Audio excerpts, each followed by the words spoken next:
Civilization or Barbarism, an Authentic Anthropology by Dr. Cheikh Anta. Chapter 12.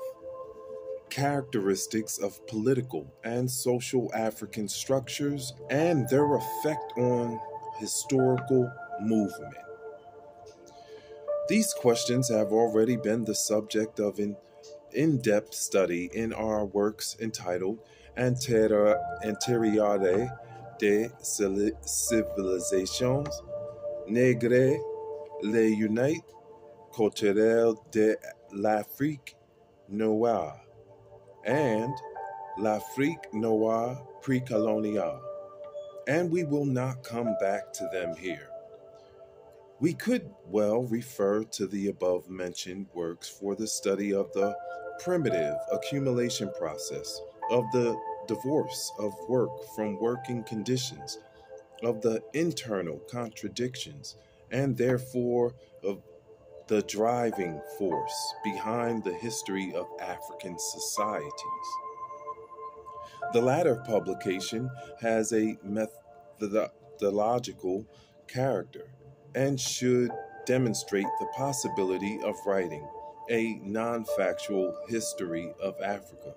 Suffice it that I recall here some traits common to African political and social institutions. Royalty.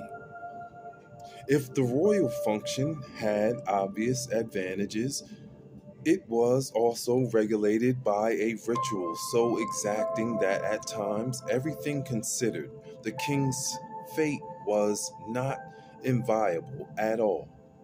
In fact, the act of physically putting the king to death after he had reigned for a certain number of years, 8 in general, depending upon the region, was not an exceptional event. It persisted here and there, throughout time and space in pre-colonial Black Africa. Most recently, in 1967, a young Nigerian prince, a college graduate who had accepted the royal duty of his tribe, became a victim of this practice. He was almost killed at the end of his reign as established by right. Everywhere that this custom survived, becoming king was a task that aroused little desire and few intrigues.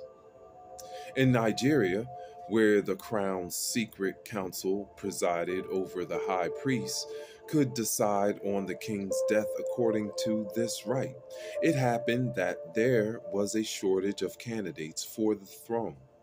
It is fair to say that the king's fate was not envied by the people at all. The council's decision was conveyed to the king by presenting him with a parrot's egg. He then knew that he had to kill himself, or others would not delay in carrying out the sentence for him. The competition for the throne existed mainly in countries where the eligible class had succeeded in bypassing the tradition by substituting ritual symbolic death for the real physical one, as in Egypt. From the 3rd dynasty onward, one can see that at Saqqara, in the funeral domain of Zoser, 2778 BCE, the rounded pathway made for this purpose, which the Pharaoh or Pharaoh had to travel to demonstrate his vigor, his regeneration. He was not to be caught by those in pursuit of him. African vitalist concepts formed the basis for these practices. The ascent of Pharaoh Unas of the 5th dynasty to his Ka, or call, after death, illustrates clearly these vitalist concepts that underlie African life. We'll stop there, pick back up with chapter 12, Civilization or Barbarism. I'm your bro, Rodney. Highest heart.